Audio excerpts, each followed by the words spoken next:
नमस्कार साथियों, daily vocab dose की आज की फर्स्ट क्लास में आप सभी का वार्म वेलकम। देखिए, हम जानते हैं जो इंग्लिश है वो एक फॉरेन लैंग्वेज है, लेकिन फिर भी हमारे लिए बहुत ही ज़रूरी होती है। चाहे हम किसी भी फील्ड में जाएं, अगर हम देखें यानी कि 10th तक की क्लासेस में, 12th तक की क्लासेस में तो ये ज़रूरी है ही है। इसी के साथ साथ जो भी हम कंपटीशन देते हैं उन सभी में हमें इंग्लिश से सामना करना पड़ता है, और जब हम इंग्लिश का सामना करते हैं तो हम फंस जाते हैं क्योंकि हमें वर्ड्स का मतलब ही नहीं पता होता है। इसी के लिए मैं आप सबके लिए लेकर के आया हूं वोकैबुलरी की क्लास। जब हम हमारी वोकैब को इम्प्रूव करते हैं तो हम अंग्रेजी पर अपनी कमांड है वो बना लेते हैं। तो शुरू करते हैं आज का सेशन। उम्मीद करता हूं आपको आज का वीडियो जरूर पसंद आएगा। आप वीडियो को देखिए, लाइक करें, वीडियो पर अंत तक बने रहें, और इसी के साथ साथ आप चैनल पर जब आ ही गए हैं तो चैनल को भी सब्सक्राइब जरूर कीजिए। तो शुरू करते हैं अपन आज का सेशन फर्स्ट वोकैब के साथ। देखिए, अगर अपन फर्स्ट वोकैब की बात करें तो देखिए, फर्स्ट आज की वोकैब है प्रिकॉशस। Precocious, PRECOCIOUS, precocious. अब देखिए, ये प्रिकॉशस क्या है? ये एक अपने आप में एडजेक्टिव है, अपने आप में एक विशेषण है। अगर अपन इसके अर्थ की बात करें, इसका मीनिंग क्या है? इसके मीनिंग में देखिए, अपन कह सकते हैं असामयिक, या अपन कह सकते हैं पूर्व विकसित। जनरली हम इस वर्ड का यूज तब करते हैं जब कोई बच्चा बड़ों जैसा गुण दिखाने लग जाए। तो असामान्य रूप से कम उम्र में परिपक्व होने का गुण, यानी कि वो अपनी मैच्योरिटी है वो बहुत अर्ली एज में दिखाने लग जाता है। बड़ों जैसे गुण उसमें डेवलप हो जाते हैं।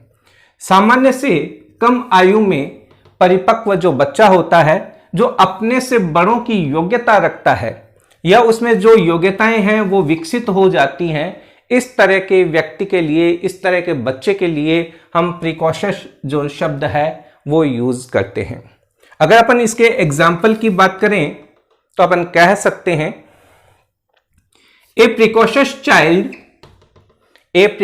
Child who started her dancing career at the age of 3। एक छोटा बच्चा है जिसकी उम्र 3 साल है, और वह प्रिकॉशस है क्योंकि उसने 3 साल की उम्र में ही अपना डांसिंग कैरियर शुरू कर लिया है। तो प्रिकॉशस आप जरूर से ध्यान रखें। अगर हम इस वर्ड के सिनोनिम्स की बात करें तो देखिए, सिनोनिम्स में अपन कह सकते हैं कि जो फॉरवर्ड होता है, प्रोग्रेसिव होता है, रेडिकल अपन इसके लिए यूज कर सकते हैं। प्रोग्रेसिव कर सकते हैं, रेडिकल कर सकते हैं, अनकन्वेंशनल कर सकते हैं। ठीक है, अनकन्वेंशनल। एक्सलेंट कर सकते हैं, एक्सेप्शनल कर सकते हैं।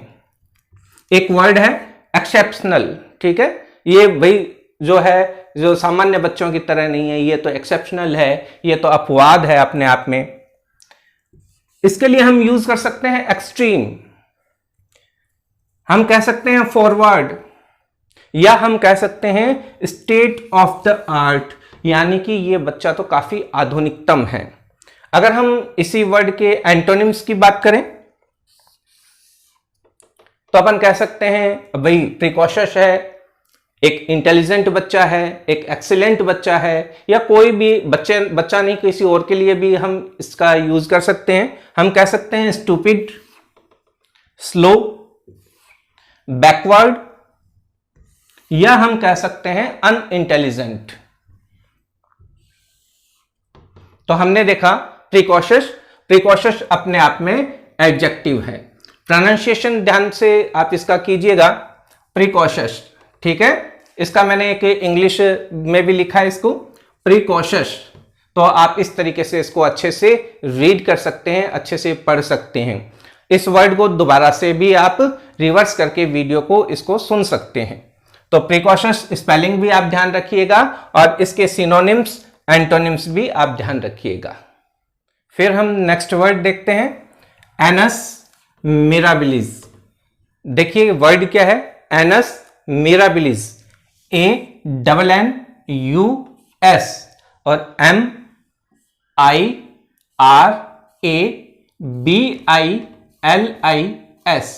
Anus mirabilis. ये वर्ड जो है अपने आप में नाउन है। अब देखिए एनस मिराबिलिस शब्द जो है, वर्ड जो है, एक ईयर के बारे में हम बात करते हैं। बात देखिए क्या है, अगर अपन देखें 17th सेंचुरी में ये जो वर्ड है वो जो यूज में आने लगा था।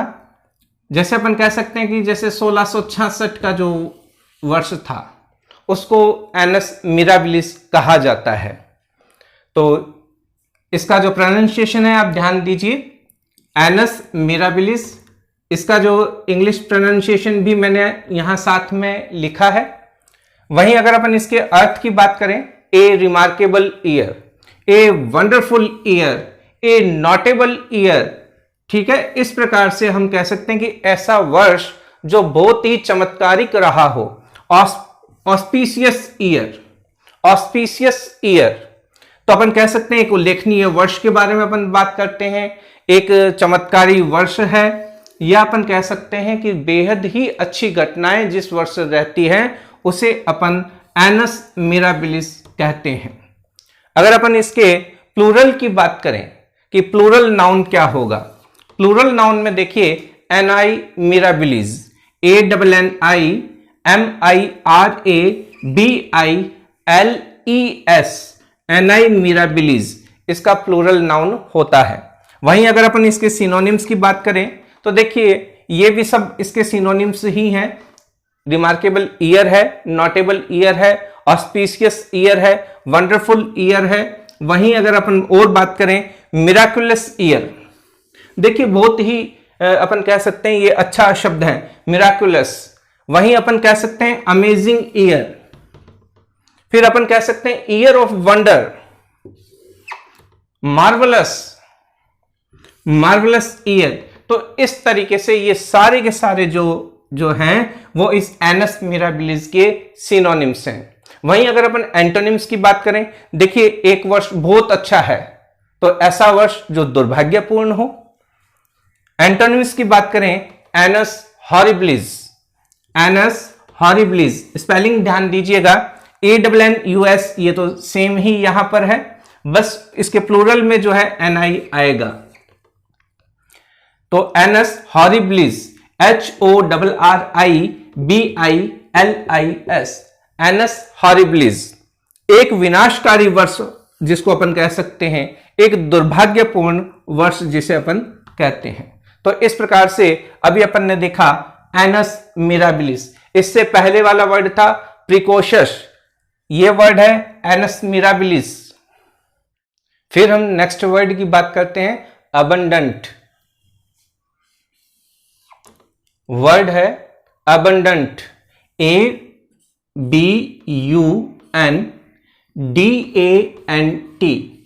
अबंडेंट। ये वर्ड अपने आप में एडजेक्टिव है, ठीक है। इसका मतलब होता है कोई वस्तु है वो बहुत प्रचुर मात्रा में हो। तो प्रचुर मात्रा में, प्रचुरता हो, या अपन कह सकते हैं विपुलता हो, यानी खूब ज्यादा हो। यानी कि अगर अपन इसका इंग्लिश में देखेंगे तो एग्जिस्टिंग और अवेलेबल इन लार्ज क्वांटिटीज, यानी कि बहुत ज्यादा मात्रा में जो वस्तु अवेलेबल हो उसके लिए हम यूज करते हैं अबंडेंट। अगर हम इस अबंडेंट की सिनोनिम्स की बात करें तो देखिए कॉपियस, COPIOUS,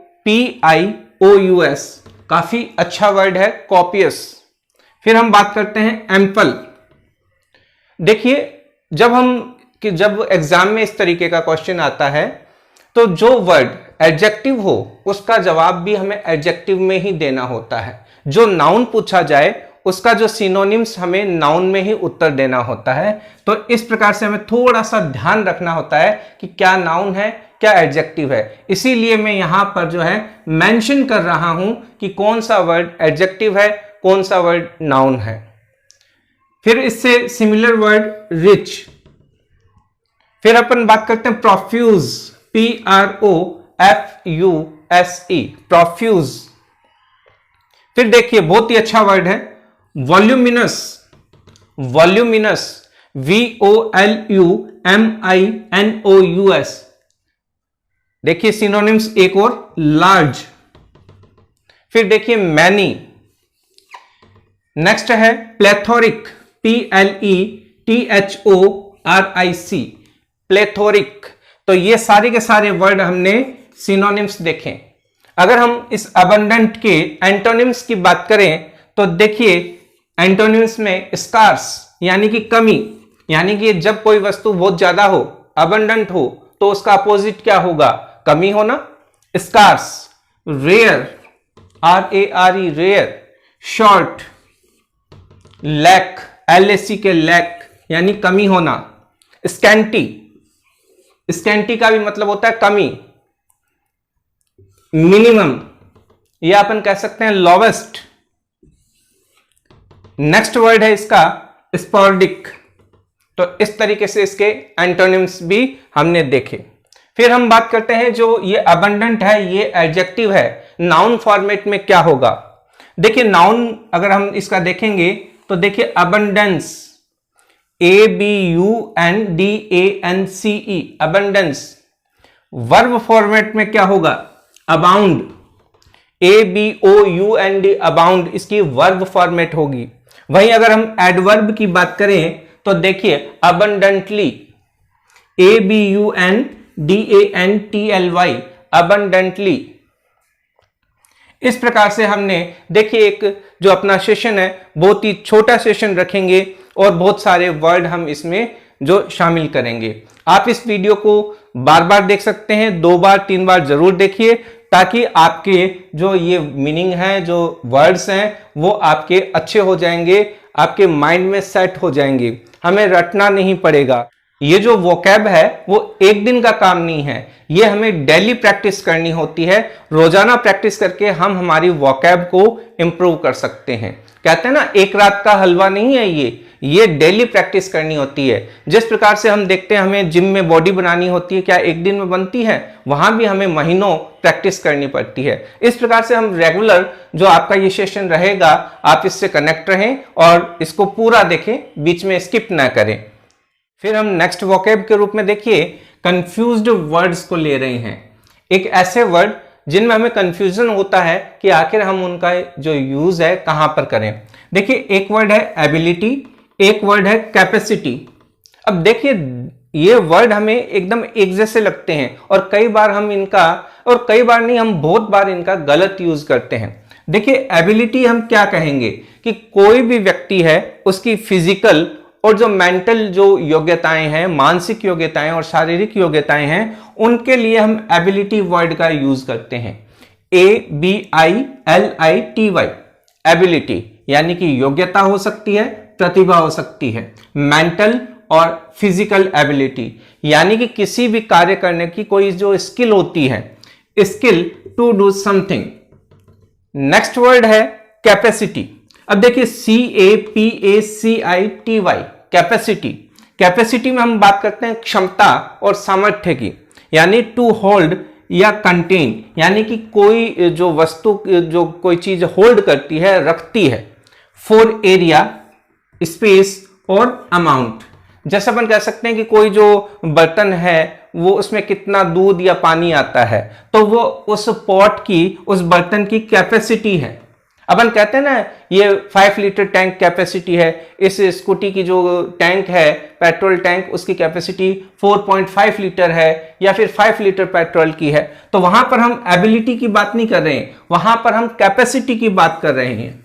जैसे अपन कहते हैं कि हमारे जो छत पर जो टंकी रखी है वो 1000 लीटर की है, 500 लीटर की है, तो वहां पर वो कैपेसिटी है, वह उस टंकी की जो एबिलिटी नहीं हो सकती। और अपन कोई भी जो अपन ह्यूमन बींग्स है, अगर अपन कोई स्किल रख रहे हैं तो वो स्किल जो है अपने आप में एबिलिटी है, योग्यता है।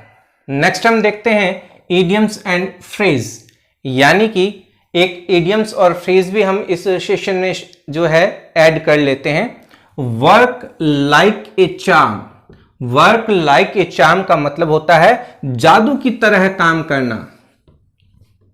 Work like a charm, to be completely successful और इफेक्टिव, यानी कि पूर्ण रूप से जो है उपयोगी होना। अगर हम इसका एक एग्जाम्पल देखें this yoga worked like a charm and my health has greatly improved. इस तरीके से अपन देखते हैं वर्क लाइक ए चार्म यानी कि जादू की तरह काम करना, टू बी कंप्लीटली सक्सेसफुल और इफेक्टिव। आई होप ये सेशन आपको बहुत पसंद आया होगा। आप इस सेशन को जो है दोबारा से देख सकते हैं और अपनी वोकैब को काफी स्ट्रांग बना सकते हैं। तो आप इसी तरीके के नॉलेजेबल वीडियोस के लिए देखिए चैनल पर कनेक्टिविटी को बढ़ाइए। आप इस वीडियो को ज्यादा से ज्यादा शेयर कीजिए। आप कमेंट भी कर सकते हैं। आप मेरे अदर सोशल मीडिया हैंडल्स पर भी मुझे फॉलो कर सकते हैं। उनका जो लिंक है इस वीडियो के डिस्क्रिप्शन में जो है मौजूद है। तो मिलते हैं इसी तरह के नॉलेजेबल वीडियो के साथ नेक्स्ट वीडियो में। जय हिंद, जय भारत।